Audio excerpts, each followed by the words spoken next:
Last week, we showed you how to use a pre-made moss pole for supporting your houseplants. Today, we're going to show you how to make your own moss pole.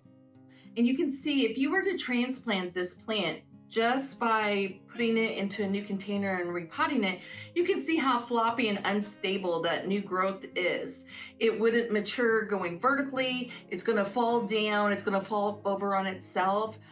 That might reduce the growth potential that it has. It might even reduce the size of the leaf that you have. So this is a great way to think about, why would I want a moss pole? To create a moss pole, you can either pre-purchase one, or you can even create one yourself. And I'm gonna give you the steps on how to do that. The first thing you're gonna need is, what I did was buy some chicken wire. This can be bought at a big box store on a roll, and I just cut a section of it off. So it's kind of bendy and straight anyway. I cut a section. This one is about 4 or 5 inches in length, and it's gonna roll up on itself. We wanted to make that circle. And as you kind of can see, you can measure the height of your plant that you're gonna be transplanting in, so to make sure that you're not too short and you have time and allow for growth to go vertically. I have long fiber sphagnum moss, and you can see it's got these long fibers to it.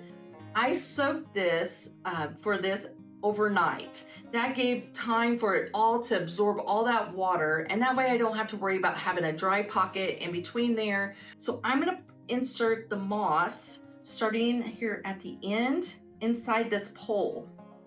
Remember, it's wet and saturated already, so I'm not gonna have to worry about it.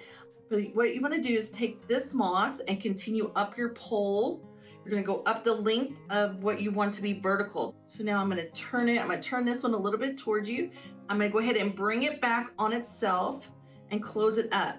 The great part about this is that it already is wire, so it's kind of bendy. And what you can do is you can kind of loop those cut pieces that are straight lines and kind of secure them back on themselves. I'm gonna use a piece of my wire to make sure that my center is secure. I have a pair of wire cutters that I'm gonna use to make sure everything is down and secured down. I'll cut that excess off. So I kind of take it and smash it down.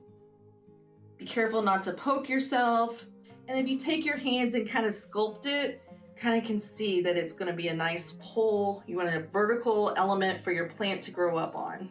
I'm going to go ahead, and this, you can see, we'll be able to insert our moss pole. I'm going to go around the stem itself and bring it and come around here to the back side. This doesn't have to be tied on, right?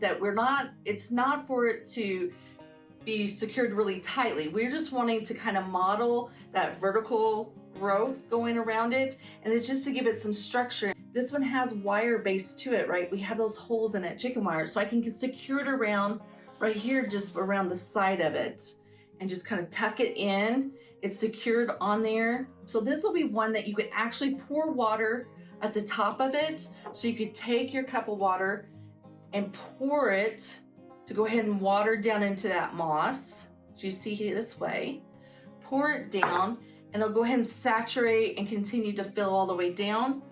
Or if you still like to mist, you could take your mister and you can go ahead and mist your moss pole and your plant and get it wet that way and water it. Once a week is the time to water it.